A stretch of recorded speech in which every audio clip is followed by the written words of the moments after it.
Hello, my name is Kate Whitson, and today I'm going to be doing a whiteboard presentation entitled The Power of One Vote. This presentation will be all about a bond issue that happened in my hometown 15 years ago that only passed by one vote.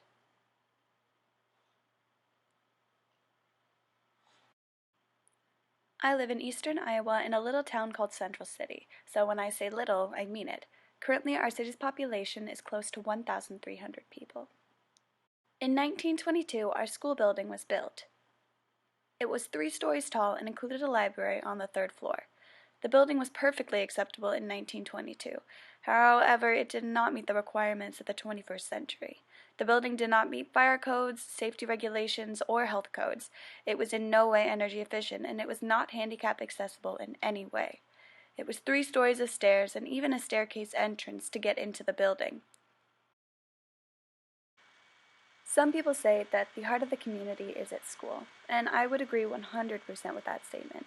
Since students spend the majority of their young lives at school, it becomes like a second home.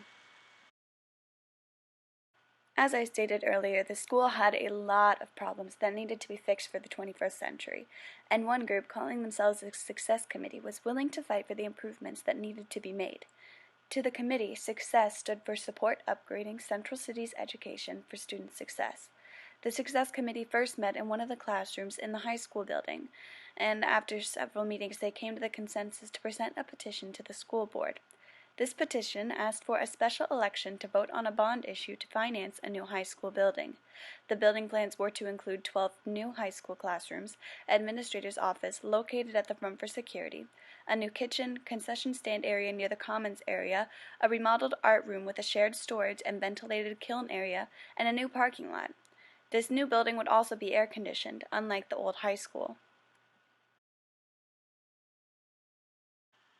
When this progressed to the special election, the ballot had 2 measures that were labeled Measure A and Measure B. For all of the renovations, they needed to raise $4.6 million. The reason there were 2 measures was because voting laws put a limit on the amount of money that is allowed to tax property owners. Because of the tax limit, Measure A would only raise approximately 2/3 of the $4.6 million needed for the new high school building and extras. Measure B would raise the additional 1/3 from property taxes to get them to the amount they need. The election was held on July 13, 2004. But before we get to the election, an interesting fact that you should know is that in Iowa, a supermajority vote of 60% is needed to approve any bond issue or bond tax. This means that for both measures, they each need to gain at least a 60% supermajority in order to pass. After the election was complete, the votes were electronically counted by the voting machine, and the final canvass was held. The results came back and stated that out of 915 voters, Measure A passed with 567 yes votes. This created the supermajority of 61.97%. Measure A passed by only a small margin of 18 votes. Now let's move on to Measure B. Out of 907 total votes on Measure B, there were 545 yes votes. This created the supermajority of 60.09%. Measure B passed by 1 vote. This means that if one person who voted yes decided to vote no instead, Measure B wouldn't have reached the 60% supermajority mark which needed to pass. It would have only reached 59.98%, resulting in the failure of Measure B. This very clearly shows the power of one vote and how it can really affect what is going on around you. On July 13, 2004, the voting date for the school bond election, less than 50% of all eligible voters came to the voting booth or sent in an absentee ballot to cast their vote. Over 50% of all eligible voters did not use the power of their vote, which could have really changed the outcome of this election. After a recount board met, they determined that the electronic voting machine failed to properly read 4 of the votes. The recount board decided that one of the 4 ballots did not show any intent and they could not clearly understand what the voter wanted. However, the majority of the recount board determined that the 3 other ballots showed intent on voting no for Measure B, and counted those 3 ballots as no votes. This determination resulted in Measure B not meeting the 60% supermajority needed and failed with 59.89% of yes votes. Like I said, the reason those 3 ballots were counted as no votes was because the majority of the recount board decided that the voters showed intent when filling out Measure B. When that voter went into the voting booth that day, they filled out their answer for Measure A properly by filling in the oval by yes or no. However, when they were voting for Measure B, they did not fill out the oval beside no. Instead, they filled out the O in no. And because, like I said, the recount board decided that intent was shown, Measure B did not pass because those 3 votes were counted, so Measure B failed by 59.89%. Once the news spread of Measure B not passing by the decision of the recount board, 28 people filed a notice of intent to contest the election by bringing it before a contest court. After taking the election and the disputed ballots to the contest court determined that the disputed ballots should not have been counted and reinstated the original vote. Measure B passes once again by a supermajority of 60.09%, or 1 vote. While it may seem like our story had just come to a close, we still have 2 more court cases to come, because after the decision of the contest court, a group who was against Measure B took it to the district court in hopes to get a reversal on the disputed ballots. After the group who took it to the district court heard that the district court agreed with the initial vote count and reaffirmed that Measure B passed, they took the issue as far as the Supreme Court of Iowa. The Supreme Court also agreed with the initial vote count and ruled in favor of Measure B, agreeing that the disputed ballots should not be counted. This ruling was made on June 1, 2007, close to 3 years after the initial vote. While these court cases were happening and the disputed ballots were being voted on, the school board decided to move ahead building what they could with the money raised from Measure A, as well as the money the school board received from a Harkin grant, giving them an additional $500,000. They put all this money to good use, building the classrooms, commons, kitchen area, concession stand, vocational agriculture building, administration's office, and the parking lot. These buildings were finished in the spring of 2005, and once Measure B had passed in 2007, they used the money from Measure B to build the gym. Every single one of these features is very important in my high school today, and the majority of these features are used several times every single day. However, the gym is also a huge part of our school today.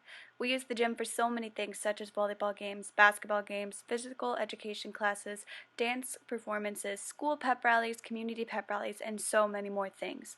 What I haven't told you yet is why the gym is so important.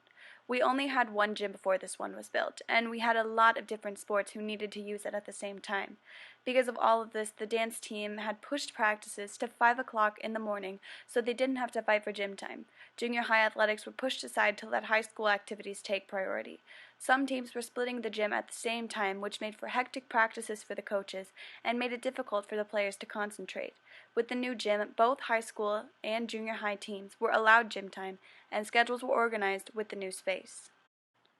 This bond issue, even though it is very uncommon to see a vote passed by only 1 vote, is not an isolated occurrence. There were a couple bond issues in the recent past in Williamsburg, Fort Madison, and West Branch. The first bond issue we're going to be talking about is in Williamsburg. Unlike Central City's bond issue, Williamsburg's did not pass on the first time. It actually passed on the 3rd time. On the first attempt, Williamsburg only received 45% of yes votes, and on their second attempt, they got closer with 56% yes votes, but they still did not meet the 60% supermajority they needed for it to pass.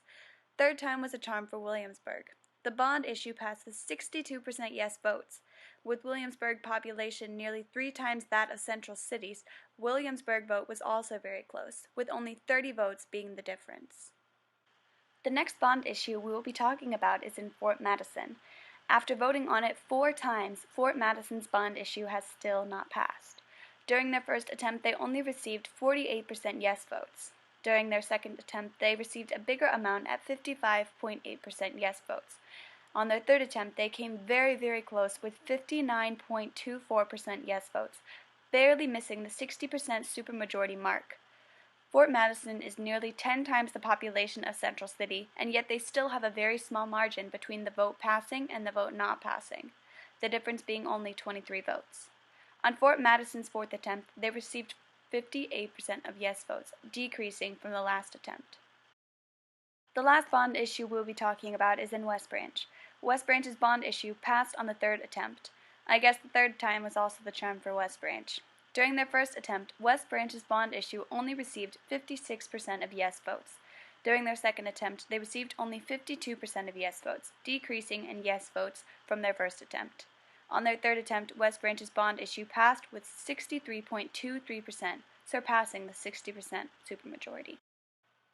Hopefully after watching this video you have a better understanding of the power of one vote, and you're excited to vote in the upcoming election, or you're excited for when you can register to vote. To register to vote in the state of Iowa, you need to be a U.S. citizen, an Iowa resident, and 17 years or older. You can register at the Department of Motor Vehicles or online.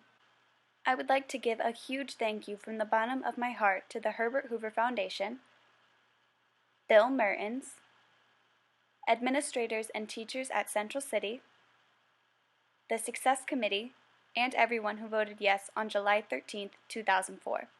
This project was done in honor of being in the Uncommon Student Class of 2019. To check out the awesome program I have had the pleasure to be a part of, go to the link hooverpresidentialfoundation.org/uncommon-student.php. Thank you, and always remember about the power of one vote.